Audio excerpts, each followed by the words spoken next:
오신 모든 성도님들을 진심으로 환영하고 축복합니다. 야고보서 3장 1절에서 3절의 말씀으로 어떻게 살아야 하는가, 성도는 어떻게 살아야 하는가 하는 제목으로 함께 은혜의 말씀을 함께 나누기를 원합니다.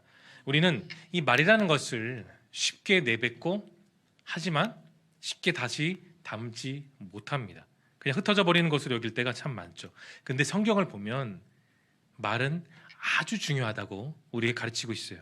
성경은 이 세상에 사는 불신자이든지 성자이든지 성도이든지 모든 사람에게 있어서 아주 중요한 말이라고 하고 있습니다. 말은 사람을 살리죠.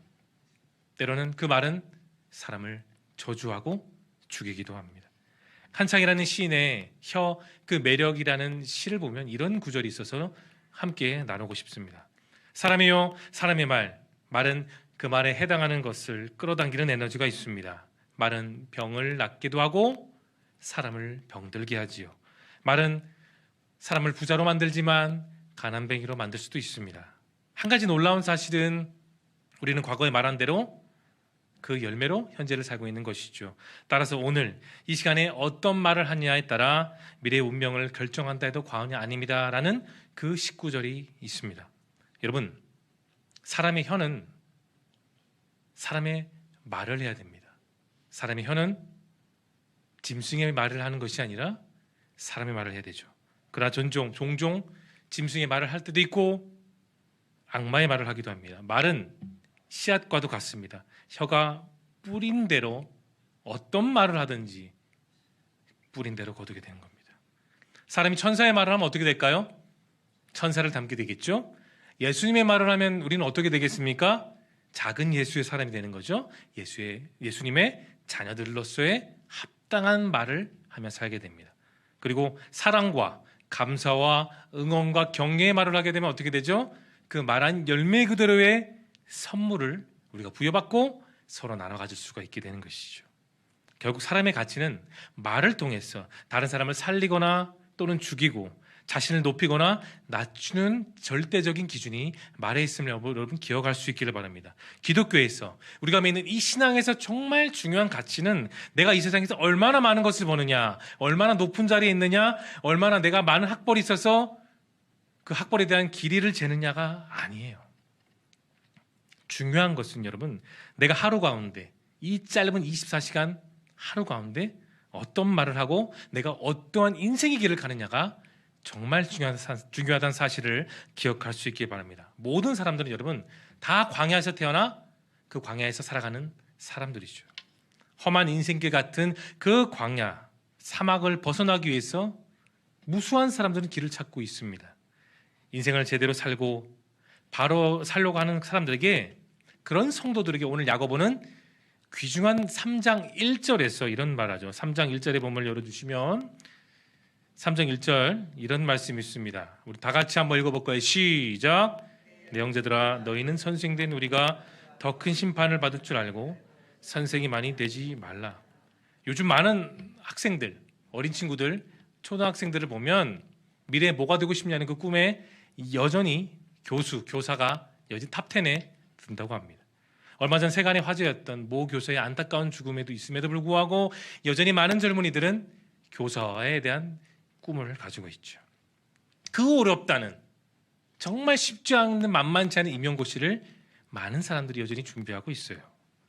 또 좀 더 머리가 좋고 또 배움의 열정을 갖고 있는 사람들은 대학원에 가서 박사학위를 받고 유학을 가서 학위를 받아 교수가 되는 경우도 참 많습니다.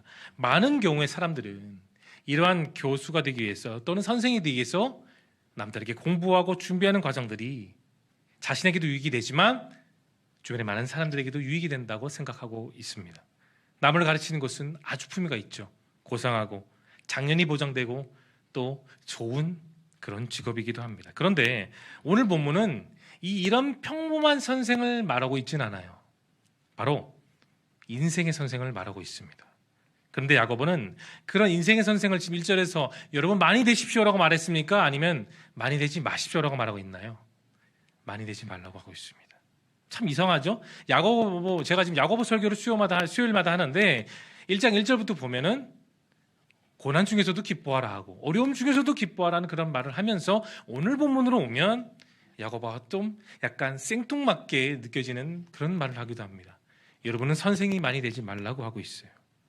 다른 사람의 인생에 있어서 선생이 되는 것은 정말 중요한 위치고 중요한 일입니다. 더불어 여러분, 중요한 위치인 만큼 책임이 막중할까요? 가벼울까요? 아주 막중합니다. 본문에서 말하는 그 선생은 인생의 경험을 많이 하는 그런 사람들이죠. 선생은 그가 가르칠 제자들 앞에서 앞으로 그들이 겪어야 되는 수많은 일들을 먼저 겪고 시행착오를 이룬 그런 사람들을 해당합니다. 하지만 여러분이 잘 아실 거예요. 어떤 사람이든지 인생을 완벽하게, 완전하게 경험한 사람이 있을까요? 없습니다. 우리는 인생을 살면서 대부분 처음 겪는 일들을 통해 우리는 초보자의 삶을 살아가고 있습니다. 예를 들어 볼까요? 결혼해서 아이를 낳으면 그 아이가 한 살 한 살 나이가 먹고 결국은 그 아이는 유치원도 가고 초등학교도 가고 중학교, 고등학교 또 대학교도 가기도 합니다. 그러면서 부모님은 처음 태어나 학부모라는 처음의 입장을 경험하죠. 살면서 처음으로 학부모 입장이 되기 때문에 당황스러운 일들도 종종 겪기도 합니다. 그리고 자녀를 결혼시키는 거 처음 하기 때문에 다소 어색할 수도 있겠죠. 나이가 점점 들어 처음 70을 맞이하고 처음 80을 누구나 다 처음 맞이합니다. 내 인생에 있어서 처음 그 늙음을 경험하기 때문에 적지 않게 당황스럽고 심지어 죽음도 우리는 처음 경험하기 때문에 죽음을 앞에 두고 있죠. 그런 처음 하기 때문에 다 똑같이 마찬가지입니다. 우리들의 인생은 어느 시대를 살던 어느 장소에 있든지 다 여러분 초보자의 입장이에요. 그렇기 때문에 우리는 우리 스스로가 다른 사람의 인생에 있어서 물론 도움을 줄 수 있어요. 인생을 먼저 살았기 때문에 그 경험을 뼈저리게 전할 수 있고 교훈을 줄 수 있는 건 당연합니다. 그러나 여전히 우리는 초보자임을 인식해야 됩니다. 사랑하는 성도 여러분, 이 세상에서 우리 인생을 속속들이 다 하시고 또 때를 따라 돕는 은혜를 주시는 분은 누구십니까? 예수님 한 분이시죠. 물론 인생을 살면서 부모님, 선배, 직장 선배들에게 좋은 경험을 듣고 충고도 듣고 살아야 건 맞습니다. 자녀들은 부모님의 교훈과 훈계를 듣고 자라야 되는 것은 성경 말씀에도 분명히 가르치라고 말씀하고 있어요. 그러나 그것은 완벽한 조언이 될 수 없고 완벽한 충고가 될 수 없고 완벽한 인생의 힘이 되지 못합니다. 우리가 이 세상에 살면서 이 단 한 번의 일생을 살면서 가장 먼저 만나야 되는 분, 멸망할 수밖에 없는 이 세상 속에 나를 건져주시고 모든 상황 속에 나를 나아지게 하시는 그분, 오직 주님 한 분이십니다. 우리가 만나야 되는 인생의 진정한 선생은 단 한 분이세요. 예수 그리스도시죠. 주님은 우리를 그리고 여러분 스스로 한 분 한 분을 정말 잘 알고 계십니다. 여러분 마음속에 지금 무슨 생각을 하고 있는지 무엇을 원하는지 주님은 완벽하게 알고 계시죠. 내가 나를 아는 것보다 더 속속들이 아주 세세하게 디테일하게 다 아시는 분이 예수님이십니다. 그렇기 때문에 예수님을 만나지 않은 인생은 이 세상에서 아무리 성공을 하고 돈을 많이 벌고 높은 위치에서 권력을 벌고 있어서 위풍당당하게 살고 있다고 할지라도 결국 그 인생은 실패하는 인생이 될 수밖에 없어요. 국내 한 고등학교에 특별한 학생이 들어왔다고 합니다. 조직폭력배인데 전과 13범에 조직의 두목까지 했던 그 사람이 왜 학교에 오는지 아무도 몰랐다고 하죠. 그런 교복도 입지 않았습니다. 매일 수업의 뒷자리에서 술주정뱅이하고 아이들을 위협하고 폭력을 일삼았다고 하죠. 주변의 선생님들도 그 조폭 학생이 두려워서 전전긍긍하다가 교사위원회를 소집했다고 합니다. 그리고 그 조폭 학생을 퇴학시키기로 결정했다고 하죠. 그런데 그 당시 그 고등학교의 교장 선생님이셨던 김한태 선생님이 이렇게 말했습니다. 그래도 학교는 잘 나오지 않습니까? 이 학교에서 이 학생을 퇴학시키면 그 학생은 전과 14범, 전과 15범이 될 것입니다. 그리고 직접 찾아가 계속해서 그 조직폭력을 행사했던 아이와 계속 대화를 나누셨다고 해요.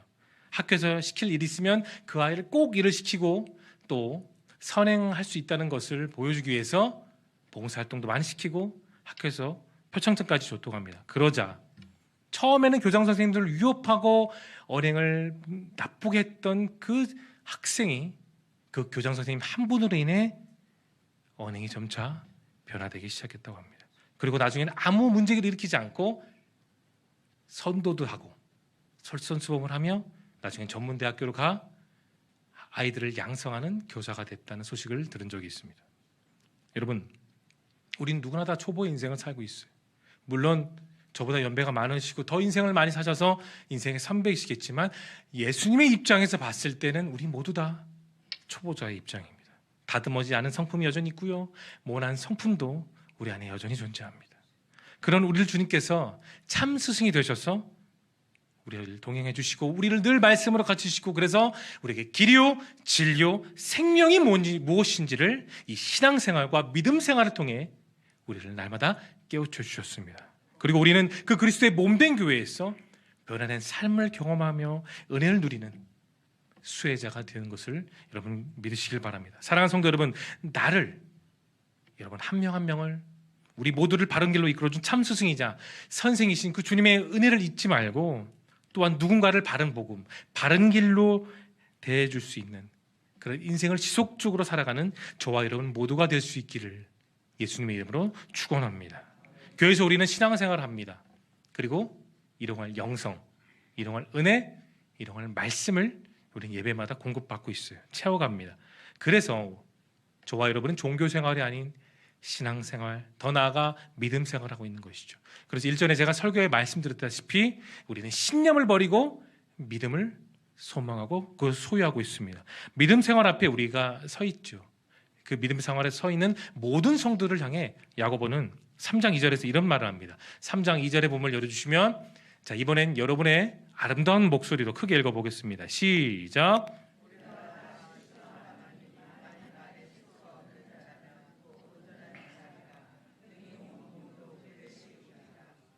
모든 사람은 다 인생의 길 위에 걸어가고 있어요. 어떤 사람은 빠르게 걸어가지만 어떤 사람은 종종 걸음을 하기도 하고, 어떤 사람은 느릿느릿 걷고, 또 어떤 사람은 제자리 걸음을 하기도 하죠. 그렇게 인생길을 걷다 보면 인생의 갈림길은 분명히 나타나게 됩니다. 무엇이 성공길인지, 무엇이 저주길인지 세상에는 어느 누구도 알려주는 사람이 없어요. 그런 상황 속에 놓여 있는 우리를 위해 길잡이가 되신 예수님이 친히 나타나 주셨습니다. 세상에서 말하는 종교의 신은 사람이 신을 찾아가지만 유일하게 예수님만은 우리들을 향해 먼저 내려오셨어요. 그게 바로 예수님의 본 모습이고 사명이셨습니다. 바른 복음을 주시고 날마다 믿게 하시고 예수님을 통해 그 생명의 길을 우리는 걸어가고 있습니다. 예수님을 믿음으로써 구원을 받는 것이 우리가 생명길을 가는 가장 확실한 증거가 되죠. 하지만 여러분, 우리가 반드시 기억할 것이 있어요. 그 길을 간다고 해도, 그 구원에 보장된 삶을 산다고 해도 우리는 세상이 말하는 성공과 축복을 누릴 수가 없다라는 사실을 기억하셔야 됩니다. 우리는 성경 말씀 속에 주시는 그 축복을 내 안에서 주신 말씀에 찾아야 됩니다. 우리는 정말로 그런 대단한 훈련을 매일매일 하고 있어요. 사랑하는 성도 여러분, 그 훈련은 우리 삶 속에 고난이 오기도 합니다. 고난 속에서 희망을 가진 사람은 행복의 말씀의 주인공이 되지만, 고난에 굴복하고 희망을 찾지 못하고 여전히 불평분만하고 그렇게 말을 쏟아내는 사람은 여전히 불행한 사람일 수밖에 없지요. 하루를 좋은 날로 말려는, 하루를 좋은 날, 은혜로운 날로 시작하려고 하는 그런 사람에게는 그 하루가 값진 인생이 되겠지만, 나중에라고 미루는 그런 사람에게 있어서 그 하루는 그냥 덧없는 하루가 될 수밖에 없습니다. 사랑에는 물론 기쁨도 있지만 반대에는 슬픔도 있다는 것을 아는 사람은 주님께서 행복을 누리게 하시지만, 슬픔만 있고 짜증만 있다고 생각하는 그런 사람에게는 하나님은 축복을 허락하지 않으시죠. 아주 작은 집에서 산다고 할지라도 그 집에서 살 수 있도록 허락하신 은혜에 감사하는 사람에게는 하나님은 예비한 축복을 내려주시지만, 차가워서 아무것도 할 수 없다고 핀잔하고 짜증하고 원망하는 말만 내뱉는 사람에게는 하나님은 축복하지 않으십니다. 여러분, 우리가 너무나 잘 아는 야곱의 새끼손가락 같은 아들 누구인가요? 요셉. 그는 17살까지는 자기 마음대로 살았습니다. 색동 옷을 입고 아버지 옆에서 아버지의 사랑만 도처지하고 좋은 거 누리고 하고 싶은 거 다 하고 먹고 싶은 거 먹고, 그렇게 철없는 낭랑 17세의 소년으로 그는 그렇게 살았죠. 17세까지는 참 좋았어요. 자기 마음대로 할 수 있었으니까요. 그런데 그 뒤에 30살이 되기까지 그의 인생은 절망뿐이었습니다. 13년이라는 물론 짧겠지만 그 인생엔 둘도 없는, 어쩌면 트라우마와 같이 여겨질 수 있는 그 사춘기 시절의 그의 인생의 그 13년은 어쩌면 어두운 터널이었죠. 억울함에 누명을 썼습니다. 감옥에 갇혔습니다. 계속해서 인생의 코너로 몰려졌죠.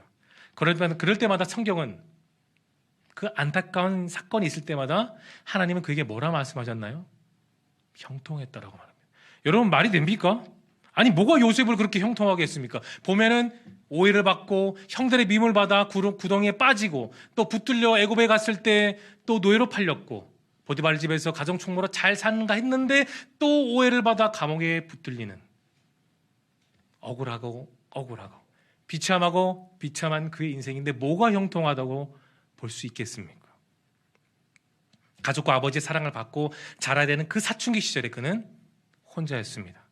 어둠과 외로움이 전부였죠. 그의 인생의 이야기가 진행될수록 우리는 안타깝다, 가엾다, 그런 생각을 우리는 종종 했죠.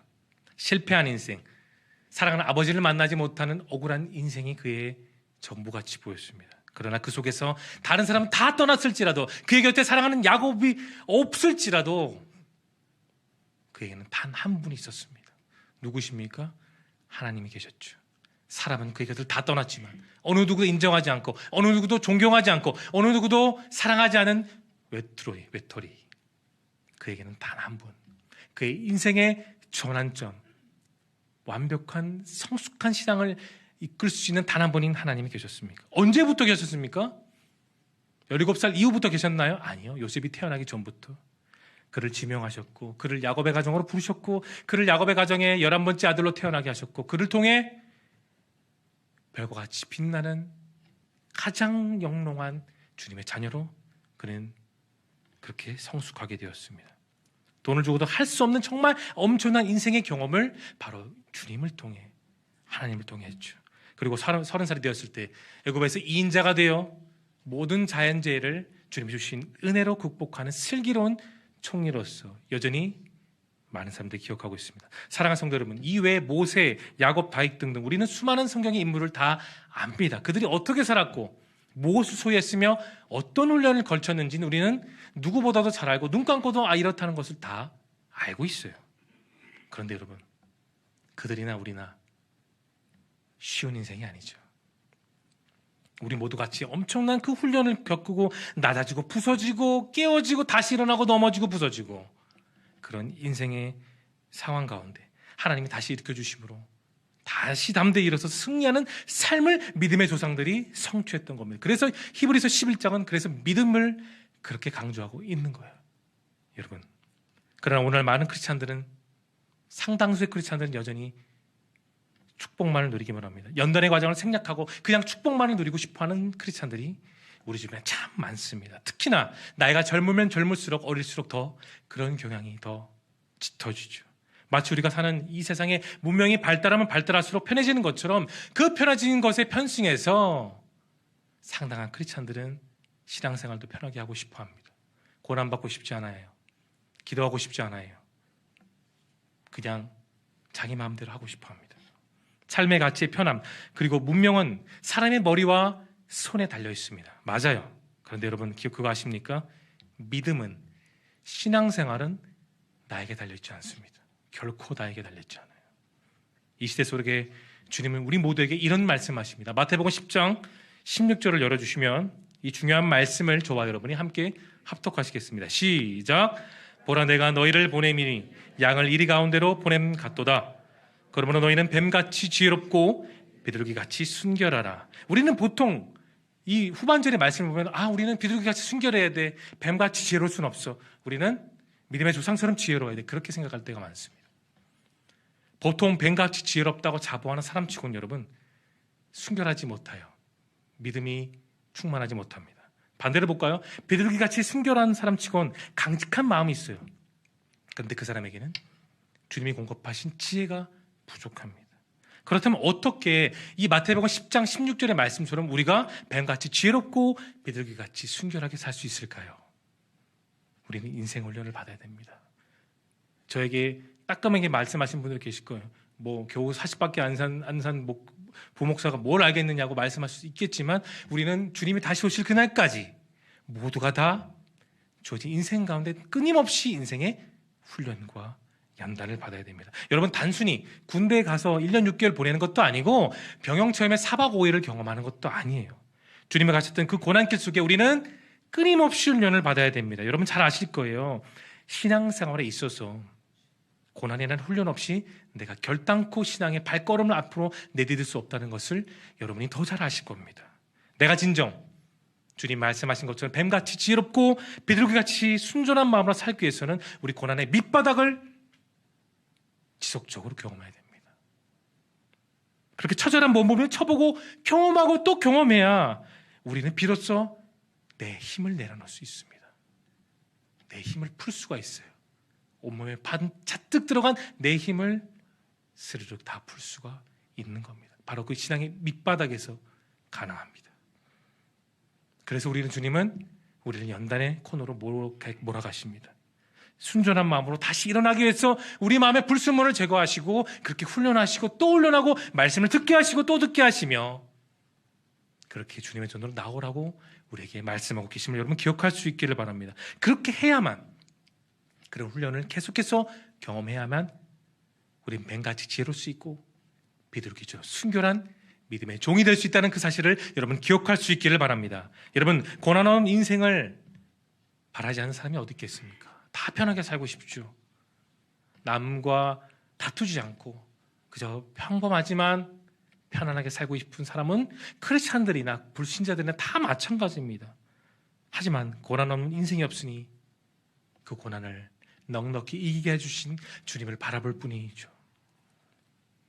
고난을 기뻐하고 그 기쁨 속에 연단의 끝에 로마서 5장 5절의 말씀처럼 우리를 예배해 주실 그 기쁨을 여러분 믿음의 눈으로 바라볼 수 있기를 소망합니다.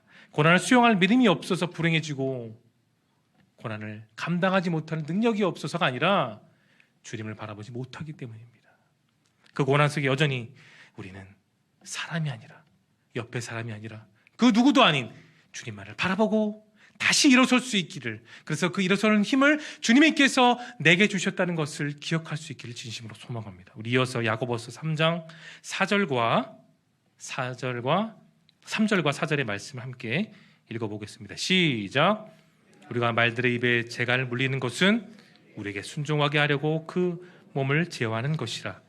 또 배를 보라, 그렇게 크고 광풍에 밀려가는 것들을 지극히 작은 키로서 사공의 뜻대로 운행하나니. 지금 살고 있는 이 세상은 어쩌면 시한포탄 같은 그런 모습입니다. 정말 그렇습니다. 수천 마리 말들이 광적으로 날뛰는 컨트롤할 수 없는 광풍같이 때로는 보일 때가 참 많습니다. 만약에 그런 말들이 정신을 차리면, 감정을 진정하게 되면 사람을 태우고 또 짐을 싣는 그런 일들을 감당하게 되겠죠. 또한 광풍이 잦아들게 되면 배들이 원래 할 일들을 하며 운행하게 될 것입니다. 여러분, 이 일은 사람이 할 수가 없습니다. 죽었다 깨어나도 사람은 이 일을 감당할 수가 없어요. 하나님의 말씀만이, 그리고 우리 함께 하시는 그 하나님만이 이 모든 것들을 충만히 가능하십니다. 그 말씀을 사모하면 내 삶 속에 이루어지길 바라는 그 성도의 한 명 한 명을 통해서 하나님은 오늘도 그분의 나라를 이루어 가십니다. 말들에 대한 제어, 배들에 대한 제어가 오늘 3절과 4절에 뭐라고 표현되고 있나요? 각각 제갈과 배의 키라고 말하고 있습니다. 우리 인생에 있어서 나를 제어하는 것은 하나님의 말씀이죠. 우리 마지막으로 잠언 10장 11절, 너무나도 중요한 말씀인데요. 우리 함께 읽어보겠습니다. 시작. 의인의 입은 생명의 샘이라도 악인의 입은 독을 먹어먹느니라. 사랑하는 성도 여러분, 무엇이 의인과 악인으로 구분되는 기준이 될까요? 지혜자는 이것이 바로 언어 생활이라고 지적합니다. 언어는 존재의 집이라고 어느 철학자가 말한 적이 있죠. 언어가 우리의 인간 됨됨이, 성품의 됨됨이를 정확하게 토시 하나 틀리고 그대로 보여주죠. 의인의 언어는 어떻습니까? 의롭습니다. 사람을 세웁니다. 덕을 세웁니다. 품행이 단정하게 합니다. 위로합니다. 사랑하고 섬기고 아껴주는 의인의 언어가 있는 것이죠. 영웅의 언어는 영웅답고 비겁한 자는 비겁한 모습을 언어로 드러냅니다. 태초에 하나님께서 말씀하실 때 빛이 있으라 말씀하심으로 세상이 창조되었죠.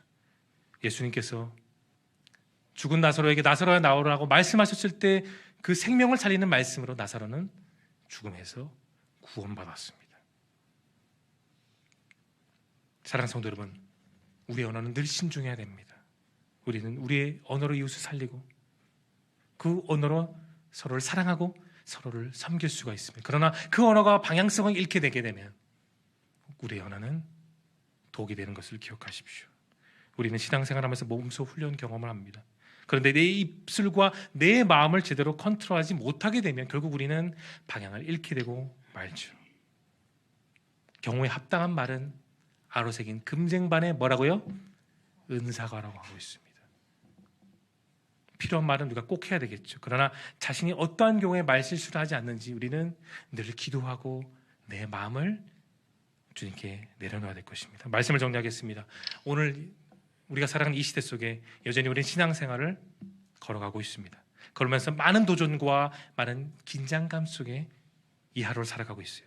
내게 주신 생명의 말씀으로 우리의 모든 언행과 내 삶이 지속적으로 변화될 수 있기를 바랍니다. 말씀을 따라가는 삶에는 바른 생각과 바른 행동과 바른 언어 생활이 이루어지게 되는 것이죠. 그래서 내가 하는 말을 통해 그게 그리스도께 영광이 됩니다. 꿀송이보다 더 달고 세상의 모든 지혜보다 더 소중한 그 말씀으로 여러분의 마음을 온전히 채우시고 그렇게 행동하고 언행하며 주님께 영광을 돌릴 수 있는 저와 여러분 모두가 될 수 있기를 예수님의 거룩하신 이름으로 축원합니다.